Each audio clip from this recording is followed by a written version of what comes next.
আসসালামু আলাইকুম। আপনারা আমার ভিডিওটা যখন দেখছেন তখন অন্য আরেকটা ভিডিও এখানে দেওয়ার কথা ছিল। গতকালকে আপনাদেরকে একটা ট্রেলার দেখানো হয়েছিল। আজকে রাত ৮টায় সেটার মূল ভিডিওটা যাওয়ার কথা ছিল। সম্ভবত ২২-২১ মিনিটের একটা ভিডিও। তো ওই ভিডিওটাতে আমি ট্রেলারে যেটা দেখিয়েছি শুধু একজন মেয়ের, যেহেতু সেই মেয়ের ভয়েসটা গিয়েছে আমি তার নামটা বলে দেই আপনাদের। তার নাম হচ্ছে ডালিয়া কি ডাকুরিয়া না কি যেন। তো এই নারী সবশেষ যুক্তরাজ্য বিএনপির প্রচার সম্পাদক ছিলেন। তো তিনি লন্ডনে একটা বিশেষ উদ্দেশ্য নিয়ে গিয়েছিলেন এবং তিনি তার উদ্দেশ্য, যেই কারণে তিনি গিয়েছেন, তাকে যারা পাঠিয়েছেন সেই উদ্দেশ্য তিনি পুরোপুরি সফল হয়েছেন। আমার ট্রেলারে তার ওই ভয়েসটা যাওয়ার পরে আমার কাছে তার নোট, ভিডিও, ছবি এগুলো আছে ৭ জনের। আমি জানি না আরও কতজনের সাথে আছে সেটা আমার জানা নেই, কিন্তু ৭ জনের আছে এবং সেই ৭ জনের ভেতরে সবই তারেক রহমানের খুব কাছাকাছি তারা থাকেন। এখনও তাদের ভেতরে অনেকেই তারেক রহমানের খুব কাছে আছেন, খুব পাওয়ারফুল মানুষজন।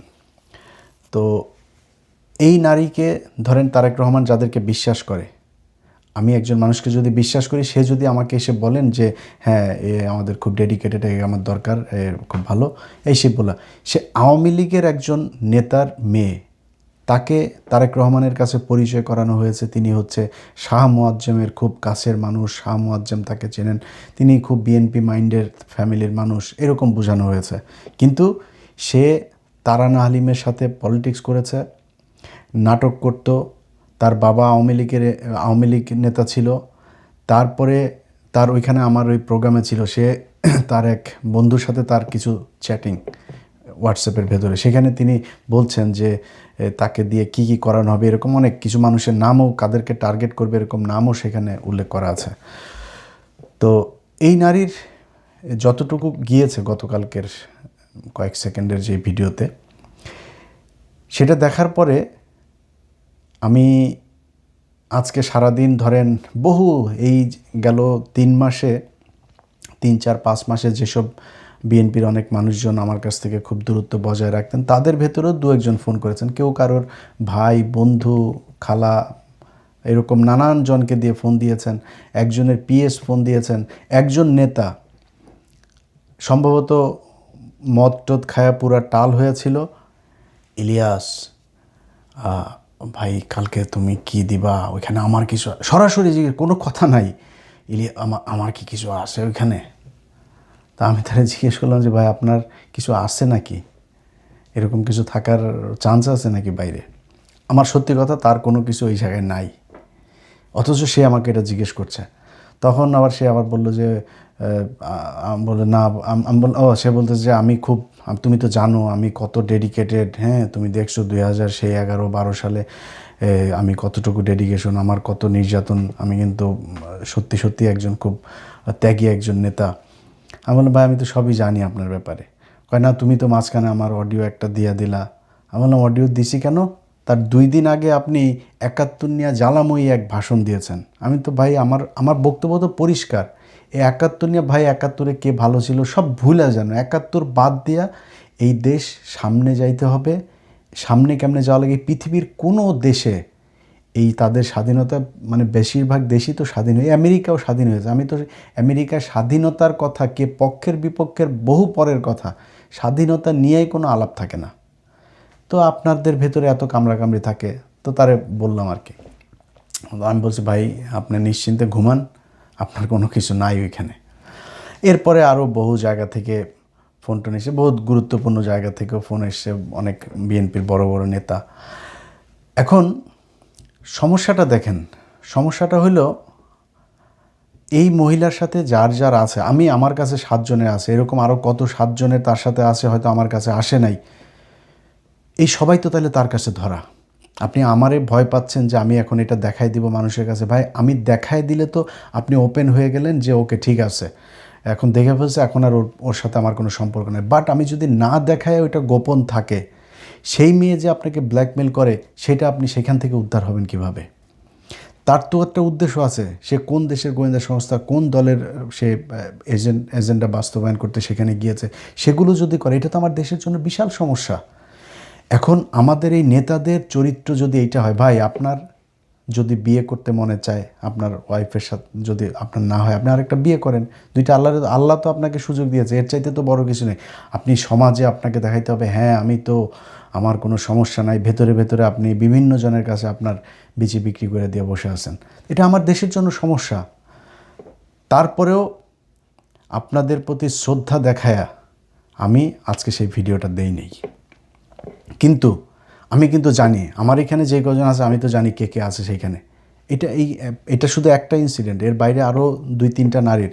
এর মধ্যে কি বলবো বলেন, এবার হয়েছে আপনার সংরক্ষিত মহিলা আসনের এমপি, আমি জানি না কতজন, তাদের ভেতরেও 2 জনেরই ছিল। এই যে বিনিময় প্রথার মাধ্যমে আপনি যে তাকে যে এই বিনিময় দিয়ে, অনেক ত্যাগী মানুষ আছে যারা রাস্তাঘাটে, একজন মহিলা যুবদলের এক নেত্রী, তার সাথে আমার কথা হয়, ভাই তার অনেক ভিডিও ছবি এগুলো এই সোশ্যাল মিডিয়াতে আছে, সে বিশাল ত্যাগী একজন নেত্রী। তার সেই ভিডিও, সেই অডিও, এই ছবি টবি সেগুলো থাকার পরেও জেল খেটেছে, রিমান্ডে গিয়েছে। যখন কেউ ছিল না তখন খালেদা জিয়ার পাশে গিয়া বসা ছিল, খালেদা জিয়ার সাথে মামলার আসামি। এরকম নারী পর্যন্ত এখন অবহেলিত। বিএনপির বহু মানুষ আছে অবহেলিত। আপনি মনে করেন না যে যারা কিছু করে নাই, যার কোনো অবদান নাই, তারপরেও তারে পদ দেওয়া হচ্ছে, এমনিতেই দেওয়া হয় না। এর পেছনে কারণ আছে, কোনো না কোনো জায়গায় নেতা ধরা আছে, যে কোনো এক নেতার মাধ্যমে সে এসে তারপরে এই পদটা বাগায়।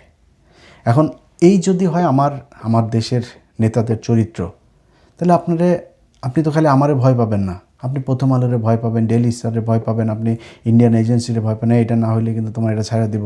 তাহলে এখান থেকে আমরা উদ্ধার পাবো কেমনে? আমার এই দেশ, এটার স্বাধীনতাটা থাকবে কেমনে? কারণ আপনারা তো দেশ পরিচালনা করবেন, দেশের বিশাল গুরুত্বপূর্ণ এই সিদ্ধান্ত আপনাকে নিতে হবে। আপনার যদি নাকি এরকম কারোর প্রতি পিছুটান থাকে, কোনো ঘটনার প্রতি পিছুটান থাকে এবং আপনাকে দিয়ে কাজ করানো যায়, তাহলে তো এই দেশের স্বাধীনতা থাকবে না। অতএব আপনাদের কাছে আমার যেই অনুরোধ যেটা থাকবে, ভাই এরকম যদি থাকে, আমার কথা হলো, মানুষ পৃথিবীতে কেউ ফেরেশতা না। আপনার শয়তানের ইয়েতে পড়ে যেমনিই হোক, আপনি কোনো একটা কারণে, আপনি কোনো এক নারীর সাথে আপনার কোনো কিছু আছে, আমরা এটা মাইন্ড করব না ভাই। বাংলাদেশের যদি বলেন যে 99.9% নেতা টেতা যারা আছে, যারা পলিটিক্স করে, সব ধান্দাবাজি করে, আমরা সবাই জানি। আপনারা যে চুরি করেন, কারোর ব্যবসা নাই, চাকরি নাই, কোনো কিছু নাই, ছেলে মেয়ে সব আমেরিকায়, অস্ট্রেলিয়া, কানাডাতে পড়াশোনা করেন, কেমনে করেন এটা আমরা বুঝি না কিছু। আপনি চোর, এটা আমরা সবাই জানি। এবং এটা খুব গর্বের সাথে আপনাদের বলতেও মনে হয় সমস্যা হয় না যে একটা প্রজেক্ট থেকে 20 কোটি টাকা হইলে সেখান থেকে 10 কোটি আপনি খাবেন, 5 কোটি দিয়ে কাজ করবেন, 5 কোটি মন্ত্রণালয়ে দিবেন, উপরে দিবেন, দলেরে দিবেন, দিয়া তারপরে পুরা লুটপাট করে খায় নিচ্ছে। আমরা তো জানি আপনারা অসৎ মানুষ, তো জানলাম, নাইলে ধরেন আপনারা দুশ্চরিত্র, এটাও জানলাম, সমস্যা কি, মাফ করে দিলাম, বলেন জীবনে আর করবো না। যাদের আছে, হয় রাজনীতি থেকে সরেন, নাইলে এটা স্বীকার করেন, করে আপনারা নিজেরাই বলেন যে আমি পিছনে কিছু ভুল ছিল, বলারও দরকার নেই যে পিছনে কিছু ভুল ছিল, আপনাদের দেশবাসীর কাছে ক্ষমা চাই, জীবনে এরকম আর হবে না। এটা যদি না করেন, তাহলে আমরা এখান থেকে উদ্ধার পাবো কিভাবে? আমরা এখন একটা কিছু বললে, ধরেন বিএনপির অনেক আমাদের দেশের পাতি নেতা আছে, এইখানে আমেরিকায় থাকে। কয়দিন আগে জর্জিয়াতে একটা প্রোগ্রাম হয়েছে, সেই প্রোগ্রামের ভেতরে সেখানে যা বলছে যে ইলিয়াস সে আমেরিকাতে থেকে তারপরে দলের বিরুদ্ধে কত কিছু করে, এটার ব্যাপারে আমরা আইনগত কোনো ব্যবস্থা নিতে পারি কিনা। শালার পোত, বিএনপি শিখাস আমারে, তুই আমারে বিএনপি শিখাস? তোরা এখানে বহুত নেতা আছে, সবাইরে বলছি না, এখানে বহুত নেতা আছে। বলছি ভাই একটা প্রোগ্রামে আসেন না, ভাই ইলিয়াস ভাই একটা তথ্য দিচ্ছে, ধরেন ভাই আমার কিন্তু কোট করেন না। কেন ভাই? আমার একটু দেশে যাইতে হবে। তোর খালি দেশ আছে, তোর মা আছে, তোর বাপ আছে, তোর ভাই আছে, বোন আছে, আমার নাই? আমি সাফার করি নাই? আমি আমার মা বাবা ভাই বোন আমি এগুলো রাখা এখানে আমি ডেডিকেশন দেখাই নাই? আমি যে পরিমাণে ডেডিকেটেড ছিলাম, তুই তার চাইতে বেশি ছিলি। আমি তারেক রহমানের নিয়ে বাজে কথা বললে, খালেদা জিয়ার নিয়ে বাজে কথা বললে বলতে পারতাম না? বলছি নাকি? গেল 15 বছর কি আমারে কি কেউ ধরে রাখছিল? বরং তারেক রহমান খালেদা জিয়ারে নিয়ে বললে সরকারের থেকে আমার যে চাপ ছিল আওয়ামী লীগের থেকে, সেই চাপ আরও অনেক কমে যাইতো। এরকম বলা হয়েছে, ভাই একটা বাড়ি দেখেন, লং আইল্যান্ডে একটা বাড়ি দেখেন ভালো দেখা, এখানে বউ বাচ্চা নিয়ে আসছেন, ভাই ঝামেলা করার দরকার কি আপনার? এরকম অফার এসছে, একদম বহু বড় বড় জায়গা থেকে অফার এসছে। এগুলো তো ভাই আমরা মানি নেই, এগুলো তো নেই। এই ডেডিকেশন দেখাইনি আমরা, আমাদের দেশে যাইতে ইচ্ছা করে নেই মনে হয় না আপনার? আপনার খালি জমিদারের বাচ্চা, আমরা কি ফকিন্নির পোলাপান? জীবনে কোনো দিন মানে একটা কাজ করে খাইছি কোনো দিন বাড়িতে? আমরা কি অসচ্ছল পরিবারের সন্তান নাকি? আমাদের কিছু নাই, দেশে যাইতে মনে চায় না, যায়নি। সে আজকে বলে যে আইনগত ব্যবস্থা। বিএনপির নিয়ে বলছি কি রে?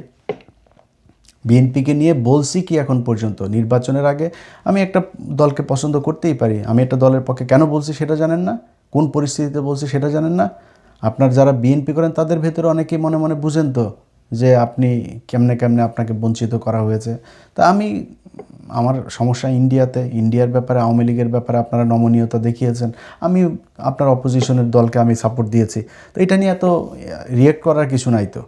এখন এই যে দল ক্ষমতায় এসে, কই তারেক রহমানের নিয়ে কিছু বলছি নাকি? বিএনপির বিরুদ্ধে, দেশের বিরুদ্ধে কিছু করছি নাকি? কিছু করি নাই।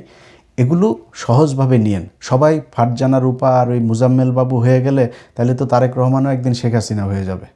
সো আপনার সমালোচনা নেন।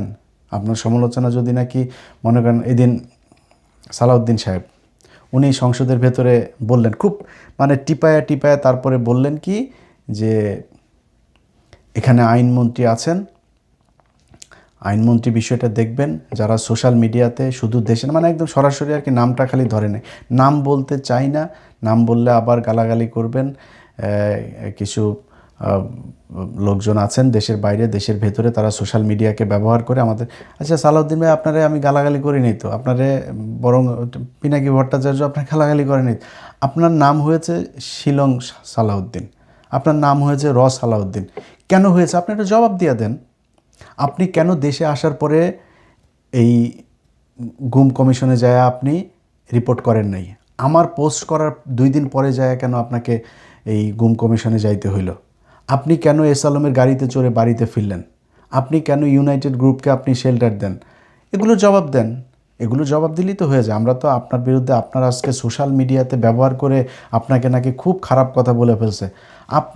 আমরা হাসিনাকে নিয়ে যে ভাষায় কথা বলেছে, হাসিনার বিরুদ্ধে যেভাবে কথা বলেছে, তখন তো ইন্ডিয়াতে বসে আমাদেরকে ফোন করতেন, ইলিয়াস এই সাবজেক্টটাকে এইভাবে নিয়ে আসো, এইটারে এই করো, এইভাবে করো। তখন তো আবার ভাল লাগতো ইলিয়াসরে, তখন ইলিয়াসের ইউটিউব চ্যানেল, ফেসবুক পেজ সবই ভাল লাগতো। তখন কেন ফোন করতেন? তখন ফোন না করতেন, তখন বলতেন ইলিয়াস দেখো এইভাবে এই শেখ হাসিনারে এইভাবে বাজেভাবে কথা বলো না, ওনার একটু সম্মান দিয়ে, প্রধানমন্ত্রী ওনাকে একটু সম্মান দিয়ে কথা বলো। তখন বলেন নাই?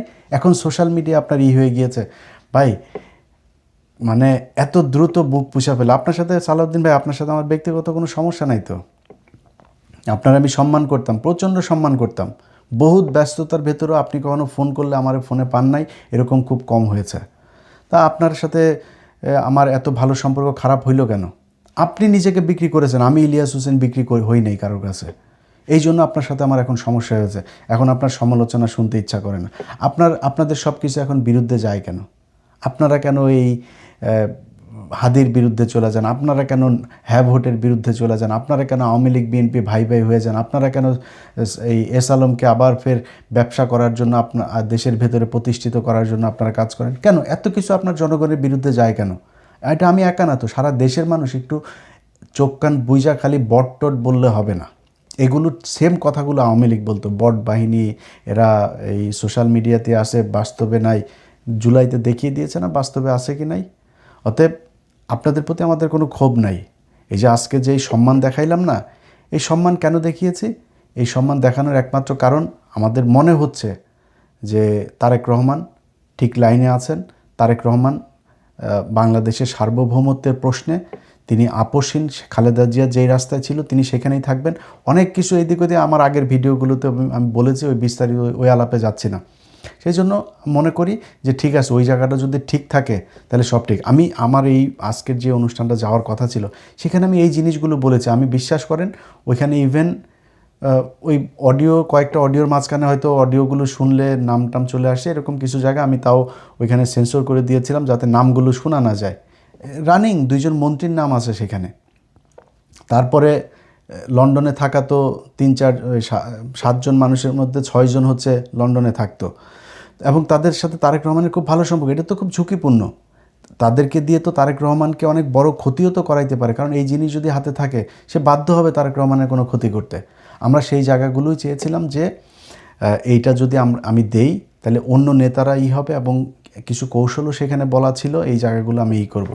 তো যেহেতু মানে এমন কিছু খুব মানে আমার খুব কাছের মানুষ, যাদেরকে খুব সম্মান করি, যাদের কথা শুনি, এরকম কিছু মানুষজন বলেছেন, এবং তাদের কারণে আমার আজকে ইয়েটা করলাম না। এবং আমি সত্যি কথা আমি বলি, দেখেন আপনারে নিয়ে আমার মানে বাজে কথা বলে তো লাভ নেই। আপনারে নিয়ে আপনার উলঙ্গ ভিডিও, উলঙ্গ ছবি দেখে আমার কোনো লাভ আছে নাকি? আপনার কি মনে হয় আমার কাছে কোনো কিছু নাই? আমার কাছে কোনো কিছু আগেও ছিল না, তা আপনারা দেখাইছি? দেখায়নি। কেন দেখায়নি? দরকার নাই। কারণ আপনি দেশের বিরুদ্ধে যখন যাবেন তখন আপনার যা মনে চায় তাই। হারুনের যেদিন কিনা করে, এই যে 6জন আটক ছিল, এই যে নাহিদরা যে 6জন, ওনাদের মধ্যেও দু একজন বলেছে যে ভাই আপনি যখন হারুনের ন্যাংটা ভিডিওটা করলেন, হারুন আর আমাদের এইসব নিয়ে নেয়। হারুন খালি দেখি ওরে ফোন দেয়, ওই বিভিন্ন আপনার এই সোশ্যাল মিডিয়া যারা এক্সপার্ট আছে তাদেরকে ফোন দিয়ে এই ভিডিও নামাও, ওই ভিডিও নামাও, এগুলো নিয়ে ব্যস্ত। হারুন নিজে ফোন দিয়েছে পরে। আমার মনে আছে আমি বাচ্চাদের নিয়ে এক সুইমিং পুলে তখন ফোন দিয়েছে যে ভাই আপনি প্লিজ, ফেসবুক থেকে সব সরাই ফেলছে তারা, শুধু টেলিগ্রাম চ্যানেল, আমার টেলিগ্রাম চ্যানেল ছিল ওইখানে দেওয়া ছিল, ওইটা সে সরাইতে পারে না। এইটার জন্য ভাই প্লিজ এটা একটু ভাই সরাই দেন ভাই, এটা AI ভিডিও বানানো। তখন তো হারুনের ভিডিও দেওয়ার পরে খুব মজা লাগছিল। হারুনের ভিডিও দিয়েছি কারণ হারুনের সাথে আমার ব্যক্তিগত সমস্যা ছিল। হারুনের ভিডিও দিয়েছি কারণ হারুন ওই সময় মানুষ মারতেছিল, ডিবি বিভিন্ন জায়গা থেকে মানুষজনকে তুলে আনতেছিল, এই জন্য দিয়েছে। তো তখন তো মজা লাগছে, এখন মজা লাগে না। আমার এগুলো দিতে ইচ্ছাও করে না। এখন তো বয়স টয়সও হয়েছে, তাই না? এগুলো নিয়ে করা ঠিকও না। বাট আপনি যখন রাষ্ট্রের বিরুদ্ধে যাবেন, আপনাকে যখন ওই ভিডিও দিয়ে আরেকজন আপনাকে খারাপ কাজ করাইতে চাবে, আমি তখন ওই ভিডিও দিয়ে আপনাদের ভালো কাজ করাবো, সমস্যা কোথায়? বহুত চাঁদাবাজ এই সোশ্যাল মিডিয়াতে আছে। একটা ছোট্ট একটা ভিডিও, একটা ছোট্ট একটা দিয়া, তারপরে পোস্ট দিয়ে এরপরে ওইটারে সরাই দেওয়া, তাদের কাছ থেকে মালটাল খায় না। আমার বললাম না, হ্যাঁ, এখানে বহুত চাঁদাবাজ গ্রুপ আছে। আমি ইলিয়াস হোসেন কোনো মানুষকে কাউকে বলেছি যে ভাই আপনার এই ন্যাংটা ছবিটা আছে, 5 লাখ টাকা দেন, বার করে দিয়েন তো একজন বললেন। আমিও তো বহু মানুষের এইসব বের করেছি, তাই না? কাউকে এটা দেওয়ার আগে তার হারুনকে বললে ওই সময় 2-4 কোটি টাকা নিতে পারতাম না? পারতাম তো। হারুন নিজে ফোন দিয়েছে আমাকে, পারতাম না এটা করতে? এটা করি নেই ভাই। আমরা দেশের জন্য যেটাই করি ওটা দেশের জন্যই করি, আগেও করেছি, এখনও করছি, সামনেও সেটাই করব। সো বিএনপির কাছে আমরা এটা কিন্তু আমি আমার 5 তারিখের পর থেকে অনেক ভিডিওতে বলেছি যে বিএনপি এবার ক্ষমতায় আসুক। যদি বিএনপি ভুল করে মানুষ জামাতকে ভোট দিবে, জামাত পরের বার ক্ষমতায় আসবে, আমার কোনো সমস্যা নাই। জামাত বিএনপি এই 2 দল বাই রোটেশন, তারা একবার আসবে একবার ও আসবে, আপনার দেশ চালান। আওয়ামী লীগ যেন এখানে না ঢুকতে পারে, আমাদের চাওয়া এটাই ছিল। ওই জায়গায় যদি ঠিক থাকেন, এবং আবারও বলছি ভাই, 71 নিয়ে এই বাংলাদেশকে ভাগ করেন না প্লিজ। 71-এর এইটা আপনাদের বয়ান না। খালেদা জিয়াউর রহমান কোনোদিন এই 71 নিয়ে রাজনীতি করে নাই, বরং খালেদা জিয়ার সেই বক্তব্যগুলো এখনও ইউটিউবে আসছে, এগুলো শুনেন। জিয়াউর রহমান সাহেবের সাথে এই শাহজিজ টাজিজ সহ বহু যারা একদম মানে ওপেন ডিক্লার্ড, যারা কিনা পাকিস্তানের পক্ষে ছিল, যে তারা ভাঙতে চায় পাকিস্তান, তারা ভাঙতে চায়নি, এটা তিনারা করেছেন। বাট সে মানুষগুলো কি খারাপ? সে মানুষগুলো খারাপ ছিল? এখন এই মুক্তিযুদ্ধের যদি বিতর্কে যাই, বহুত বিতর্ক সামনে চলে আসবে। তারা তো এগুলো নিয়ে রাজনীতি। বিএনপি কেন এখন সেই আওয়ামী লীগের মতোই একই ন্যারেটিভ তারা বলে তারপরে রাজনৈতিকভাবে দেশকে বিভাজন করার চেষ্টা কেন করবেন ভাই? বহুত কিছু আছে। এই যে এই দিন একজন সংসদে একজন এমপি বললেন যে ভাই, আমি ওনার সংসদে তো এদিন উনি বক্তব্য দিয়েছেনই যে আমরা সবাই মিলেমিশে থাকবো, আমরা আর এটা নিয়ে আর ভাগাভাগি করতে চাই না, দেশকে ভাগ করতে চাই না। উনি যখন নির্বাচনের ক্যাম্পেইন করে, জামাতের ক্যান্ডিডেটের সাথে ওনার দেখা হয়েছিল, সম্ভবত ওনার বাড়ি বোধহয় কুমিল্লার এদিকে, জামাতের ক্যান্ডিডেটের সাথে দেখা হয়েছিল। দেখা হওয়ার পরে জনগণকে একটা দোকানের সামনে বলছে যে ভাই ওনাকে ভোট দিয়েন, নাইলে আমারে ভোট দিন, যাকে ভালো লাগে তাকে ভোট দিয়েন। ওনার সাথে আমি জেলে ছিলাম, জেলে থাকার সময় উনি আমাকে অনেক উপকার করেছেন। ভাই এত তাড়াতাড়ি ভুলে গেলে হবে না তো, আপনাদের ভিতরে এইটাই থাকুক। জামাত ইসলাম যদি ভুল করে তাদের কাছে অনুরোধ থাকবে এমন কোনো ঘটনা আপনারা করেন না যাতে আওয়ামী লীগ দেশের ভেতরে কোনো অস্থিতিশীল পরিস্থিতি বা তারা আবার ফের নতুন করে রাজনীতি করার কোনো কিছু, আওয়ামী লীগের এই দেশে রাজনীতি করার কোনো অধিকার নাই। তারা এই একদম নিকট অতীতে যে মানুষ খুন, যেভাবে গুম, প্রতিটা ঘটনায়, এই যে হেফাজতের ঘটনা নিয়ে এখন সব বের হচ্ছে, প্রতিটা ঘটনাতে তারা বাংলাদেশের মানুষকে হত্যা করেছে। এরকম একটা দলকে এই দেশে রাজনীতি করতে দেওয়া যাবে না।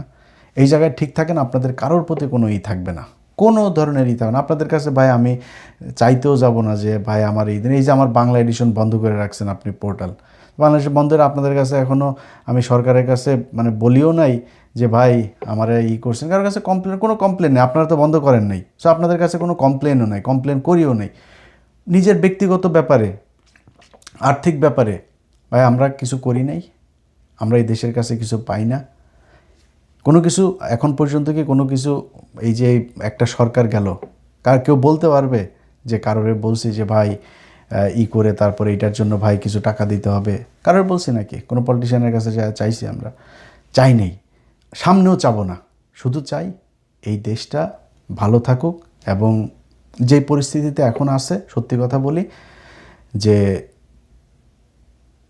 এই শেরে বাংলাকে ফজলুল হক তিনি বলেছিলেন যে দাদারা যখন তোমার প্রশংসা করবে তখন বুঝবা তুমি দেশের বিরুদ্ধে কাজ করছো। ইন্ডিয়া যখন বলছে যে এই সীমান্তে তারা কুমির ছাড়বে, সাপ ছাড়বে, তারপরে বাংলাদেশকে এক মাসের ভেতরে দেখে নিবে, আঙুল চুষবে না বসে বসে, এগুলো যখন বলবে তখন বুঝতে হবে যে দেশের সরকার প্রধান যিনি আছেন তিনি ঠিক লাইনে আছেন। আমরা সেটাই চাই। আমরা খুব দ্রুত এই দেশের সেনাবাহিনীর আধুনিকায়ন চাই, আমার এয়ার ডিফেন্স, শক্তিশালী একটা এয়ার ডিফেন্স চাই। আপনার মাঠে মারামারি করার জন্য বাংলাদেশে 20 কোটি মানুষ আপনার জীবন দিয়ে দেবে, খালি এয়ার ডিফেন্সটা আপনি ঠিক করেন। প্রধানমন্ত্রীর থাকার জন্য, সেনাবাহিনীর শীর্ষ জেনারেলদের থাকার জন্য, তাদের নিরাপত্তার জন্য, তারা যাতে এক জায়গায় বসে পরিচালনা করতে পারে যুদ্ধ, এই জন্য তাদের নিরাপত্তার জন্য যেই জায়গা দরকার সেই জায়গা ঠিক করেন। তারপরে বিডিআরের নামটা দয়া করে পরিবর্তন করে দেন, আবার বিডিআর নাম দেন, দিয়ে তারপরে সীমান্তে তাদের শক্তিশালী করেন। আমার এই দেশের কোনো রাজনীতিবিদ কারোর প্রতি কোনো অভিযোগ থাকবে না। ইন্ডিয়ার সাথে আগের 2টা ভিডিওতে বলেছি, আবারও বলছি, ইন্ডিয়ার সাথে যুদ্ধ হলে আল্লাহ যদি বাঁচায় রাখে, কথা তো শুনবেন তাই না, সামনেও দেখবেন। ইন্ডিয়ার সাথে যুদ্ধ হলে আমি ইলিয়াস হুসাইন আপনাদেরকে কথা দিলাম, আল্লাহকে সাক্ষী রেখে আমি বাংলাদেশে আসব। এবং ওই যুদ্ধে আমি তো আর বিশাল জেনারেল না, আমি বিশাল মানে যুদ্ধ বিশারদও না, বাট আমার শক্তি যতটুকু আছে এই শক্তির সর্বোচ্চ দিয়ে আমি ইন্ডিয়ার বিরুদ্ধে মরতে চাই। অতএব অনেক কথা বললাম, আপনাদের কাছে আবারও সবশেষ অনুরোধ থাকবে, ভাই আমরা বিএনপির বিরুদ্ধে না, বিএনপির কোনো নেতার বিরুদ্ধেও না। আপনাদের যদি নাকি এইসব অপকর্ম দিয়ে, এইসব অশ্লীল কোনো জিনিস দিয়ে যদি কেউ জিম্মি করে দেশের বিরুদ্ধে কাজ করাইতে চায় বা আমরা দেখি করি, তাহলে কিন্তু ভাই কারোর মাপ দেওয়া যাবে না। এবং আল্লাহর হস্তে এই 71 এগুলো নিয়ে এই ঝামেলাগুলো বাদ দেন। এই দেশে কেউ স্বাধীনতা বিরোধী না, এই দেশে সবাই বাংলাদেশকে ভালোবাসে, আবার সবাই চোর। সো এখন নতুন করে চুরি টুরি বন্ধ করে কেমনে দেশটারে সামনে নেওয়া যায় ওই চিন্তা করেন। 71 নিয়ে ঘাটাঘাটি যদি করতে চান তাহলে কয়জন মারা গেছিলো সেটা বার করেন, কয়জন আসলে রেপ হয়েছিল সেটা বার করেন, কারা কোথায় এই রায়ের বাজারে কি পরিমাণে আপনার যারা প্রো পাকিস্তান ছিল, যারা এই 9 মাস চাকরি করেছে, তাদের কয়জনের লাশ আছে, তাদেরকে কারা মারলো, জহির রায়হানকে কারা গুম করলো, এগুলো খুঁজে বার করেন। ওইটা মেন কাজ। এর বাইরে এখন কে যুদ্ধাপরাধী, কে কি, এগুলি বলে আর লাভ নেই। এগুলি বাংলাদেশের মানুষ খায়ও না। আর বিচার হয়েছে, ফাঁসিও হয়েছে, এটা নিয়ে আপনি কয়বার বিচার করবেন? নতুন করে এটা নিয়ে কিছু করতে পারবেন? কিছু করতে পারবেন না। অতএব দেশটা এগিয়ে যাক, এই দেশের যে সরকার তাদের প্রতি সর্বোচ্চ সমর্থন আছে, যদি তারা এই ভারতের ব্যাপারে, আমাদের সার্বভৌমত্বের ব্যাপারে ঠিক জায়গায় থাকে। সবাই ভালো থাকেন, আল্লাহ হাফেজ।